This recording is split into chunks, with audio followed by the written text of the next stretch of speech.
হচ্ছে Mondolpara auto stand. এইখান থেকে নেমেই এই ডান দিকে রাস্তা, এই রাস্তা ধরে সোজা এগিয়ে যেতে হবে। তাহলেই এই মিনিট খানিক হাঁটলেই পেয়ে যাবেন বিজয় কৃষ্ণ সাধন আশ্রম।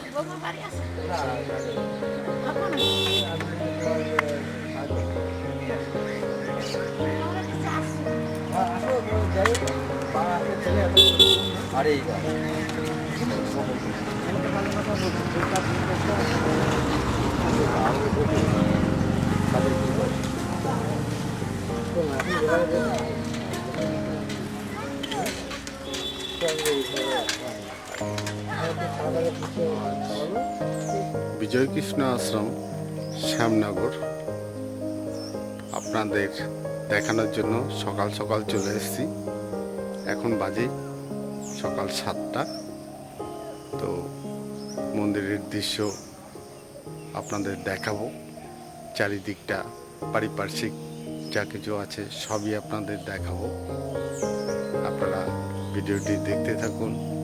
এই ধরনের ভিডিও যদি আরও দেখতে চান তাহলে আমার চ্যানেলটিকে লাইক, সাবস্ক্রাইব এবং শেয়ার করে দেবেন।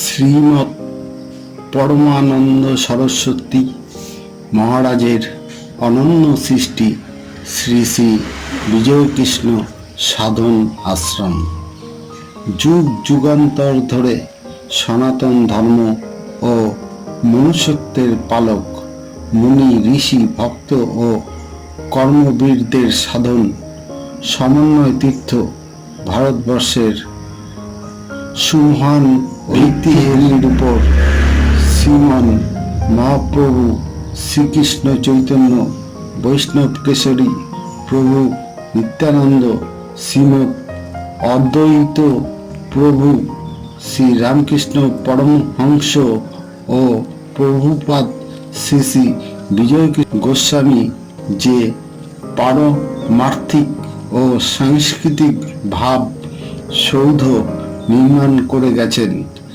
শ্রীমৎ পরমানন্দ সরস্বতী মহারাজ সেই ভাব সৌধ রূপ দেবালয়ের অনন্য সাধননিষ্ঠ পুরোহিত।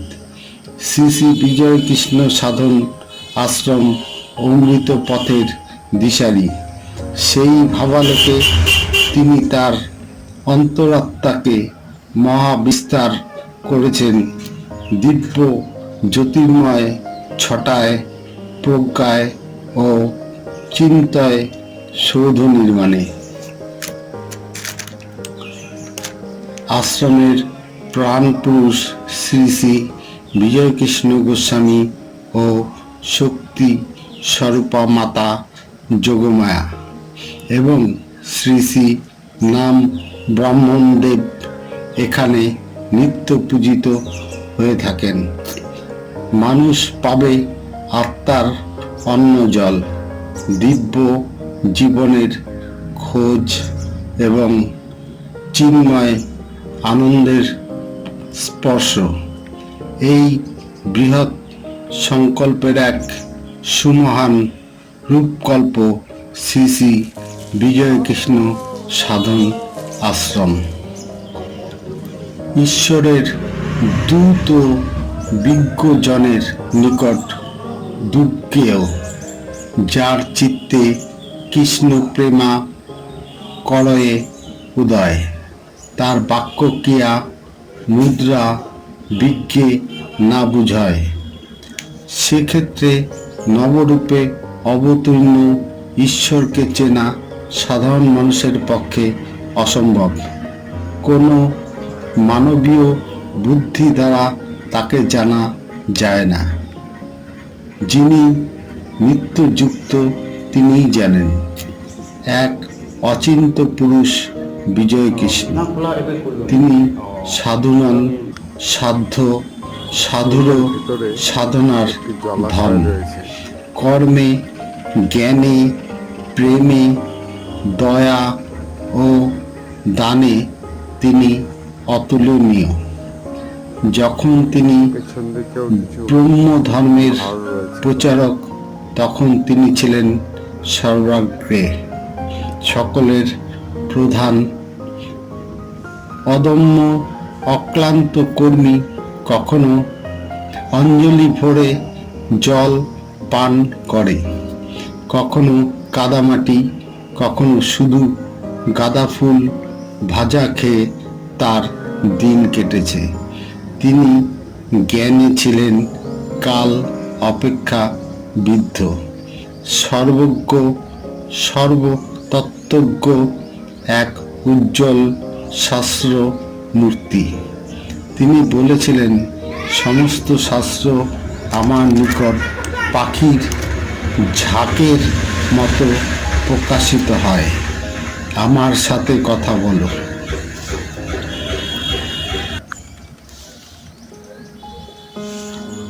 সুরমা ও এখানে মিশনের কুশিয়ারা নদী সাধু আছে, বৈধত আছে। পুণ্যভূমি শ্রীহট্ট। এই অঞ্চলে শ্রীমন মহাপ্রভুর কত যে ভক্ত, সাধু, সন্ন্যাসী, পীর, ফকির জন্মগ্রহণ করেছিলেন, তাহার ইয়ত্তা নাই। এই ঐতিহ্যপূর্ণ গৌরবান্বিত ও মহিমান্বিত ভূমিকে শ্রীভূমি বলা হয়। শ্রীমৎ পরমানন্দ সরস্বতীর আদি নিবাস এই স্থানে।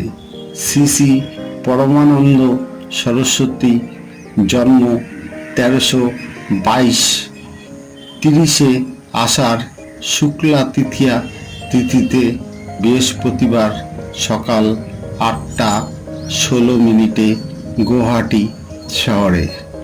শ্রীহট্টের ইন্দেশ্বর পরগনায় চাঁদভাগ গ্রামে আদি নিবাস। গৃহস্থ আশ্রমের নাম মৃণাল কান্তি দাস, পুরকায়স্থ। জমিদারি উপাধি রায়। পিতা নদিয়া বিহারী দাস, একজন শিক্ষাবিদ। আসামের ইন্সপেক্টর অফ স্কুলস ছিলেন।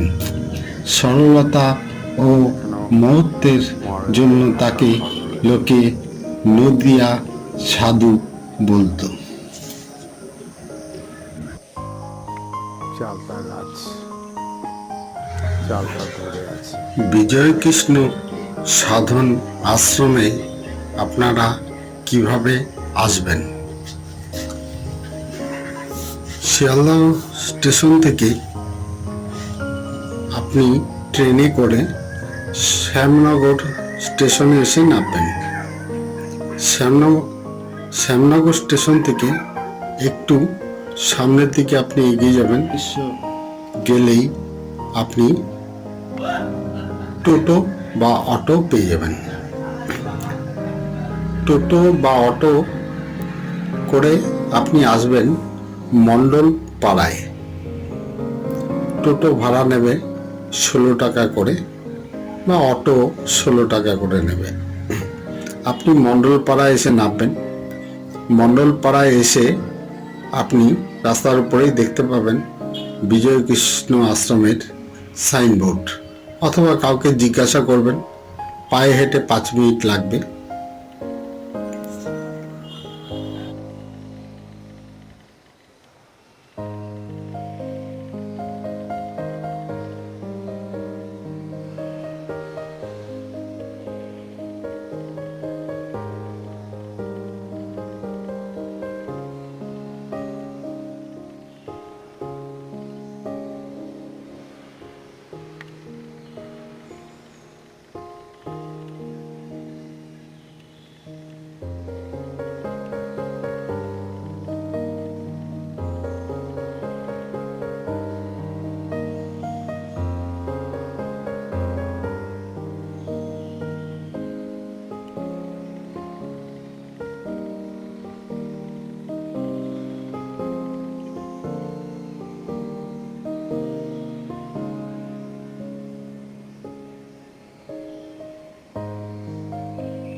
আপনি নিশ্চয়ই জানেন, যেহেতু গোসাই দুর্গানগর এসব গেছেন যখন, নিশ্চয়ই আপনি জানেন।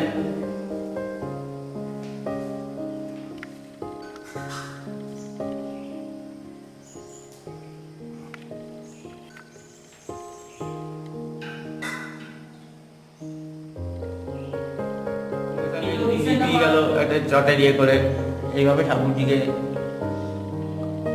আমি তার কিছু করতে পারি না, সত্যি কথা বলতে গেলে।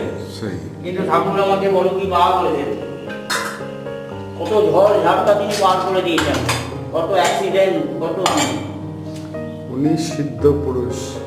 হ্যাঁ সেটা।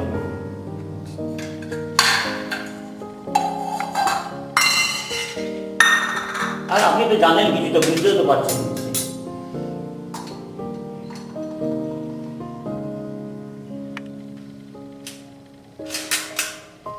এই ফুল এই অনেক ধরে এই এবারে শেষ হতে চললো, পুজোর আগে হয় এটা। এখানে থাকতেন, বুঝলেন তো, এই আমাদের ওই পাশে কুচিরটা গেছিলেন কি, ওখানে কিন্তু ঠাকুরজি আগে থাকতেন।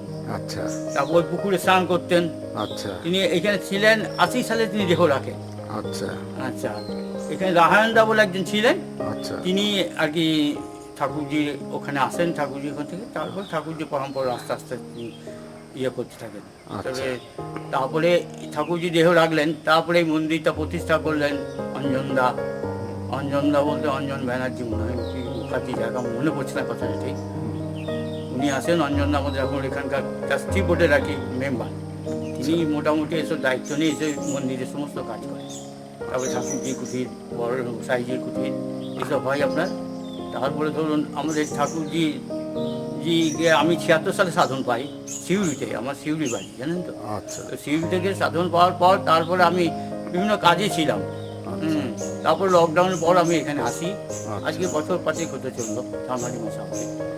যা ঠাকুরজি কৃপা অনেকভাবে লাভ করেছি আমি।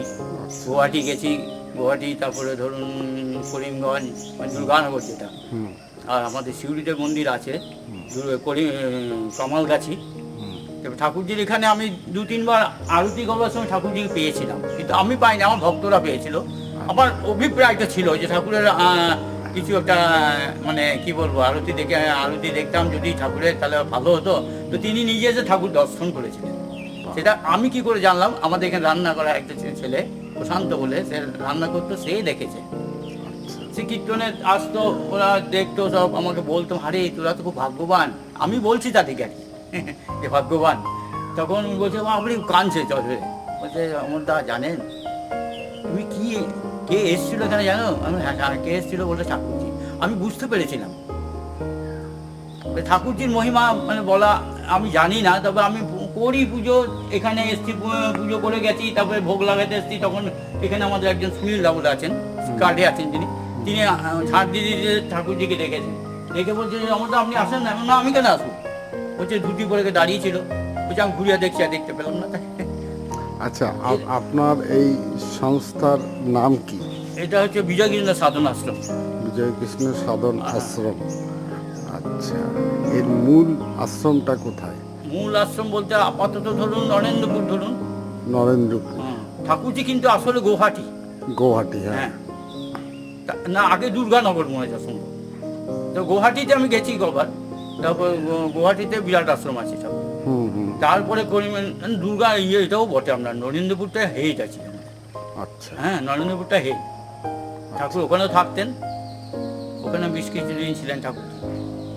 ঠিক আছে। প্রতি মাসে দ্বিতীয় সপ্তাহ রবিবার, দ্বিতীয় রবিবার আর কি, হ্যাঁ, আমাদের এখানে উৎসব হয়।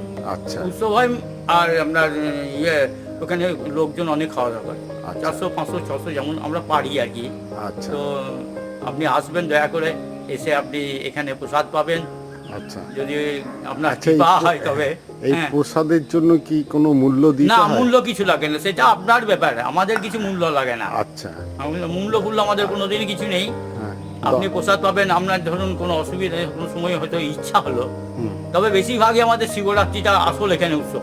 আচ্ছা, শিবরাত্রিতে আচ্ছা, 2 দিন ধরে হয় হোম যজ্ঞ, এখানে সমস্ত উৎসব, প্রচুর লোক খায় সেদিন। হ্যাঁ, এখানে আসতে পারেন, কোনো অসুবিধা নেই। আর দ্বিতীয় সপ্তাহ আসবেন, কোনো অসুবিধা নেই। এখানে কি কোনো থাকার ব্যবস্থা আছে? এমনি থাকার বলতে সেই রাতটা থাকতে পারবেন। 3 দিন আমাদের নিয়ম হচ্ছে, আচ্ছা 3 রাত থাকার নিয়ম। আচ্ছা, এখানে যদি বাইরে থেকে কেউ এসে থাকে, হ্যাঁ, এই থাকার জন্য কোনো পয়সা দিতে হয়? না পয়সা কিছু লাগে না আমাদের। আচ্ছা হ্যাঁ, ওই পুজোর সময় যে উৎসবের সময় আসবেন, 3 রাত থাকতে পাবেন। 2-3 দিন থাকলে কোনো অসুবিধা নেই, হুম। প্রসাদ পাবেন, কোনো অসুবিধা নেই। বুঝলেন তো, কোনো আচ্ছা, অসুবিধা এখান কিছু থেকে নেই। কি দীক্ষা দেওয়া হয়? না, আপাতত নেই, ঠাকুরজির নির্দেশ নেই। আচ্ছা ঠাকুরজির নির্দেশ ছাড়া তো আমরা কিছু করতে পারি না। আহ, ঠাকুরের নির্দেশ আসবে তবে। আচ্ছা এই সম্বন্ধে যেটুকু আমি জানি, আমি ঠাকুরজিকে ভালোভাবে পেয়েছেন। হ্যাঁ, তার মানে সত্যি কথা, তার মানে কি অপূর্ব অসীম ক্ষমতা তার, সেটা আমি পরিষ্কার বুঝি। ভগবান যে কি জিনিস, তার আমি আজ মানে যেভাবে 76 সালে সাধন পাওয়ার পর কিন্তু আমি অত বুঝতে পারি নাই, কিন্তু এখন বুঝি যে ঠাকুরের কি মহিমা। তবে হ্যাঁ, আপনি কালকে আসুন, এসে প্রসাদ পান, আরও আমাদের লোক আসবে, তাদের সঙ্গে কথা বলুন, তারা অনেক ভালো আমার থেকে জানে।